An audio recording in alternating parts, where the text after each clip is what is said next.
Alright, what's up guys? What's up mga ka-aro? Welcome back to the channel. If you're new here, please consider subscribing. So, ngayong araw na to, pupunta tayo ng Binondo at Makati. Sasamahan niyo ako guys at mga ka-aro. And as you can see right now guys at mga ka-aro, napaka-traffic. Abutin pa ng matagal-tagal yung ating yung ginagawa ng Maynila dito sa area na to.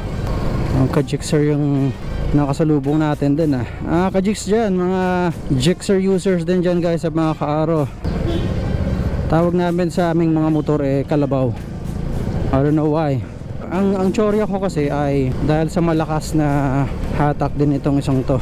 Kahit 155cc lang ito, napakalakas din kumatak. And so far, sobrang happy ako dito. So kudos sa Suzuki for creating this kind of machine. By the way, meron tayong isang kaibigan na taga New Zealand nga pala. Pangalan niya si Don Mercado. Anyway, I will link his channels in the description below. Go ahead, check his channel out. Wala pa masyadong subscribers kasi hindi naman siya masyadong nagbablog, wala pa siyang masyadong video. Pero sabi ko sa kanya, i-share niya yung buhay sa New Zealand kasi wala masyadong nakakapag-share ng mga experiences nila abroad, and it's nice for us na nandito sa Pilipinas na makita yung estado ng buhay sa isang place, sa isang lugar pareho ng New Zealand. So Dan, go ahead, create more videos at i-share mo yung buhay New Zealand. Lalo na sa mga, para makita ng mga tao na nangangarap magpunta ng bansa pareho ng ibang bansa pareho ng New Zealand. Para naman hindi laging yung mga ilog. Although magaganda naman mga ilog natin dito, kailangan lang linisan. Pero what I mean is para makakita naman tayo ng mga ibang tanawin, mga ibang lugar through the vlogs. Dan, gawa pa na maraming video. So shout out dyan sa New Zealand. Let's go! Unahan natin to, itong bantot.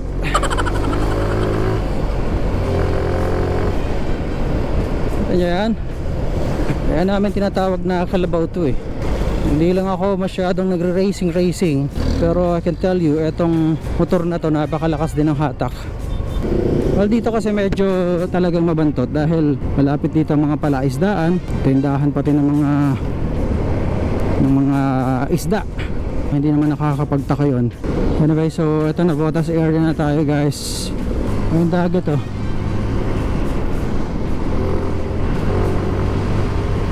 So doon sa mga hindi familiar, yung mga kinakain natin na mga bangus or mga isda, dito nang gagaling. Dito inaangkat, dito dinadala.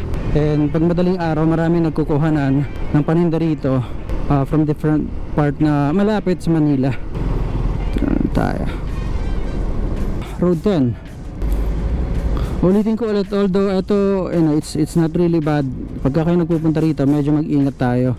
I feel like pangit na sabihin yun, pero ako mismo na biktima na rito. I'm not gonna say how, pero nabiktima na ako dito. Sinasabi ko lang naman.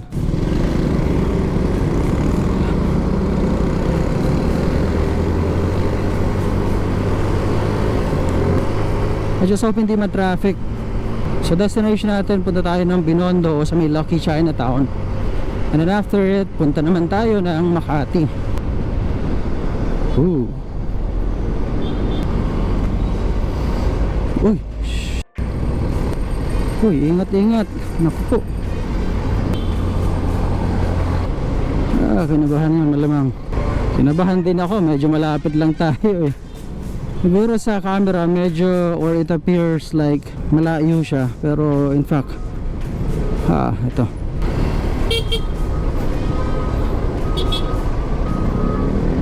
ipit tayo. Ito sinasabi ko guys sa mga ka-aro, itong area na to sobrang hirap. As you can see, ang daming truck, nagsalo-salo na naman yung mga truck. Well, this is a bottleneck, so dito nagpupondo lahat ng mga mga truck palabas, pero sana may isang linya na lang. Pero ito, wala na tayong madaanan talaga. One eternity later. Nakangati-pateng ako. Ito mahirap pagka naka-helmet ka tapos nangangati-tenga mo. This is probably the worst feeling that you'll have pagka ikaw nagmamotor. Yung mga titenga mo, wala kang magagawa Versys, that's a nice bike. Nice bike.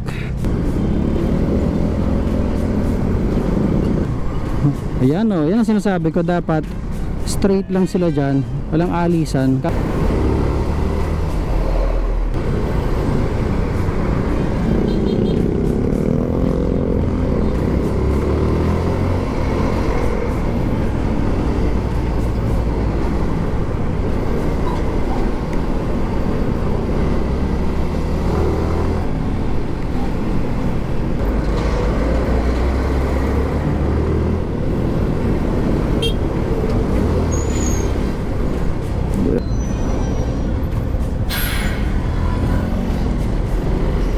There we go.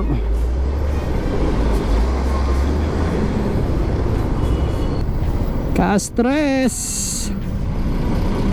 Ano tayo? So naipit tayo dito.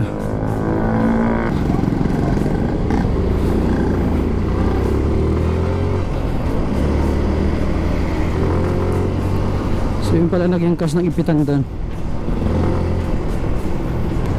Struggle is real dito sa pier, pero okay na rin dito kung ikukumpara mo naman sa EDSA. EDSA mas matindi syempre. I mean, at least dito moving. Kung sa EDSA to, tay tayo, wala halos kilusan doon. Yeah, let's go. Bali malapit na rin tayo. So pier area, as you can see, at so napakaraming mga truck. Ang dami natin disgrasya rito, kaya pagka nandito tayo, doble ingat din naman. Kaliwa tayo dito papuntang Divisoria.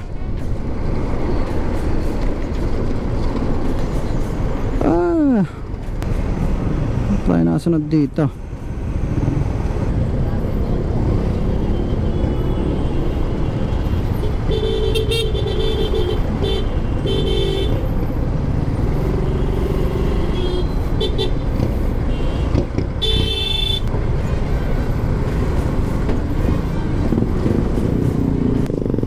Kasi may mga checkpoints.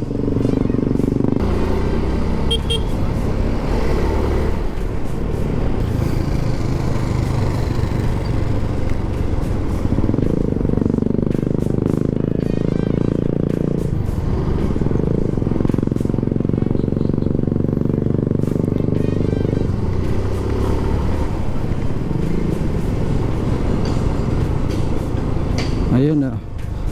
So, pa-divisory na tayo guys, as you can see.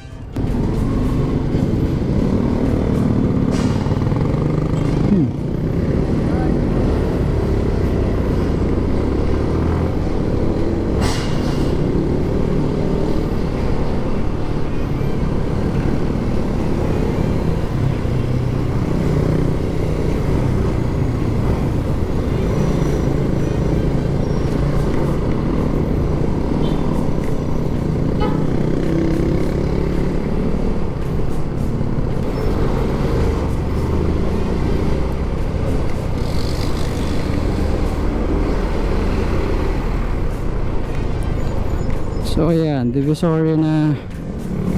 And kaliwa tayo dito. Wala daw eh.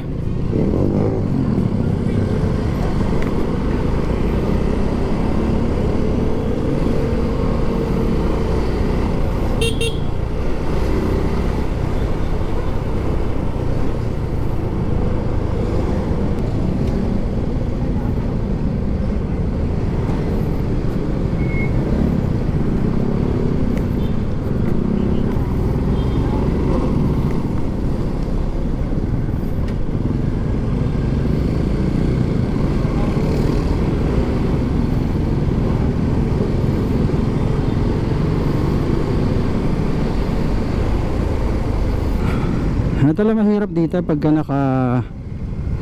nakaganto motor ka, naka manual ka o di cambio. Sasakit ang kamay mo kakakambyo. Nag-asa sa reason why marami kumukuha ng automatic, kasi pihit ka lang ng pihit and then brake. Mas madali, sa daling buhay. So, Abad Santos Avenue guys. Balaan ko kayo, etong lugar na to ang isa sa lugar na sobrang tindi or mahigpit sila sa okay. Wala na, ipitan na, grabe. I was saying mahigpit sila sa traffic lights dito. Yat nag-cross tayo kasi mukhang inaalaw naman. I mean, ipitan kasi, pero ang Manila ang pinakamatindi pagdating sa paghuhuli. Mga malalapit mga traffic enforcer dito, if you know what I mean. Matitindi sila rito. Dapat smarte ka eh. Wala kang, hindi ka mahanapan ng butas. Kasi madaling pera dito.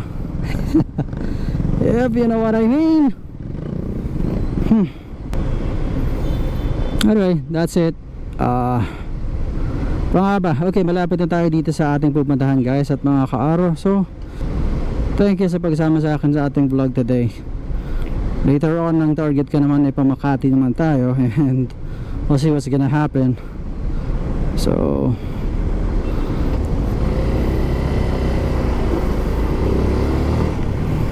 tayo.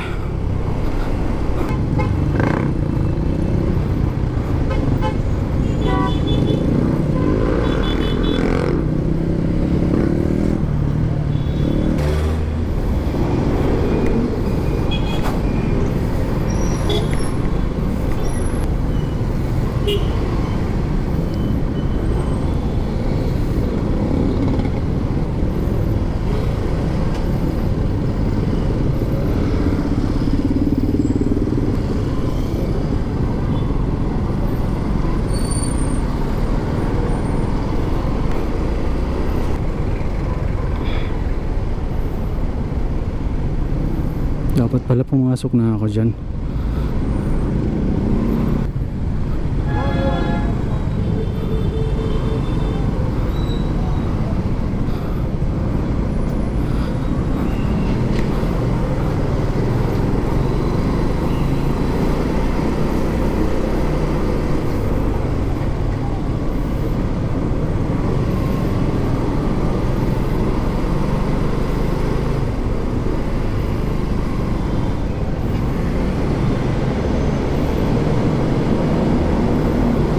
Ang dilim.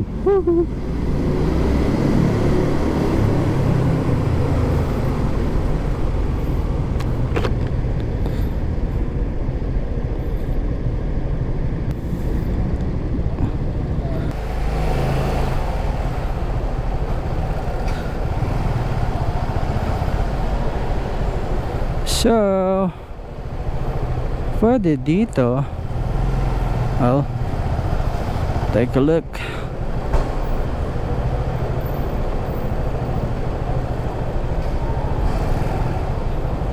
See, meron paborita. Ayun, may spot pa. Sakto. That's really for us over here. I guess that's for me. Thank you.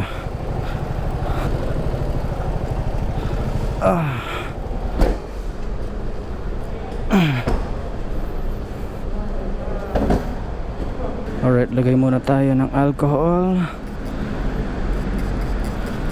for safety of the other people na maharap natin. Okay, yeah, that's it. Well, since hindi na tayo sa lugar na pupuntahan natin, I'd like to say thank you sa lahat ng mga nanood sa atin guys at mga kaaro. Thank you so much for watching, okay? And again, if you are not yet subscribed to the channel, pa inaantay nyo, go ahead and subscribe to it. Thank you so much for watching. Okay, until next time.